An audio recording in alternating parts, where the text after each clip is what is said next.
Hindi kami ang lumapit para humingi. Kayo ang lumapit para tumulong.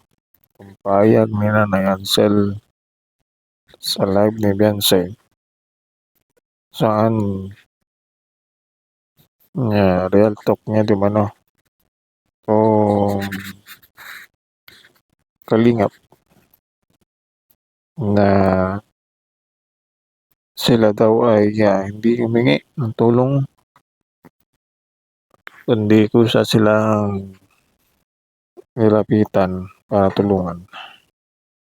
Ito'y taliwas naman sa pinakita mga videos saan ay nilapit ng Buklat ito kay Kalingap Rap itong mag-ina para sila ay matulungan sa kanilang kalagayan. At nakita na natin yung mga videos saan nangangailangan talaga sila ng tulong, wala silang bahay, walang lupa. Ito yung sinabi rin ni Tatay Biran. Ganun din si Beyonce. Gusto niya rin na magkaroon ng tindahan ang kanilang mga magulang para kahit paano ay magkaroon sila ng kabuhayan.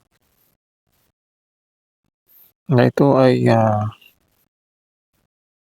baliktad sa mga sinasabi niya ngayon na pang real talk niya ito sa Kalingap at mga sinasabi niya iba na itong ugali ng Nanay Hansel. Damay din dito pong si Beyonce. Iba rin ang ugali na pinapakita nila sa kanilang live. Karoon sila ng isang mapagmataas pagpakilala sa kanilang sarili. Ibang-iba na sa dati nating nakilala. Ngayon ay nakalimot na ata. Sila ay tinulungan. Pero sila ay kusa rin na nilapitan at kusa rin silang bukas palad din o bukas ang kanilang pinto para sila ay tulungan at sila din humingi din ng tulong tulad ni Beyonce sa unang vlog. Naawa siya sa kanyang mga magulang. Naawa sa kalagayan. Wala silang tirahan, nakikitira lang at may pagkakataon na karoon ng hindi pagkakaunawaan ang kanyang mga magulang, ang kanyang ama at ang kanyang tiyuhin dahil po sa mga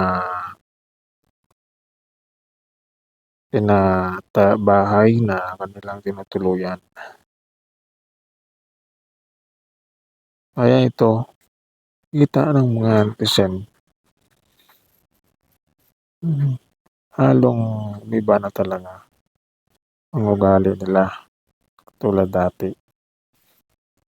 Umiba na sila at karoon na ng pagbabago ang kanilang buhay. Ngayon ay nagsasabi sila na Sila daw ay hindi humingi, hindi lumapit, bagkus sila daw ay kusang nilapitan para tulungan. Na ito ay baliktad na nilapit ni Doklat dahil di na kaya tulungan ay nilapit ito kay Kalingap Rab na ito ang ebidensya na sila ay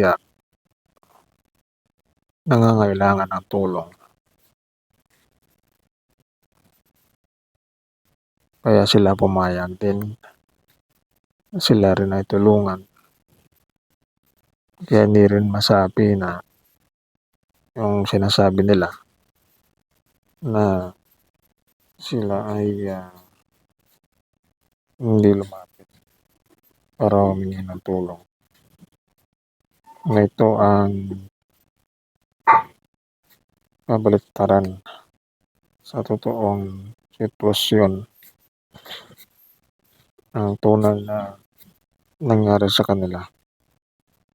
Paano nagbago ang kanilang buhay, paano ang tulong ang ginawa sa kanila.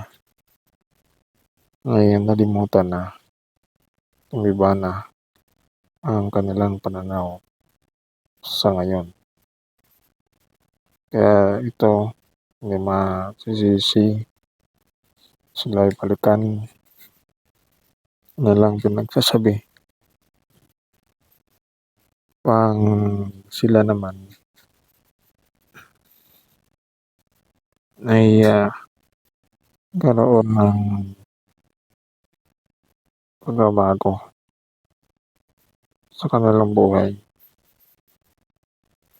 Hindi na katulad ng dati. Yung pamumuhay nila nagbago na. Kaya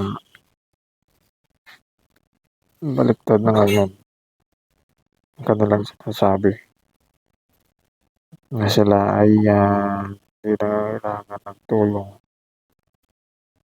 Pero ang totoo, gusto nilang tulungan sila dahil sa kawawa nilang kalagayan. Ito nga ang ginawa ng Kalingap at ni Doklat na inilapit sila para sila ay tulungan. Ito ang totoong nangyari ito sa pamilyang ito.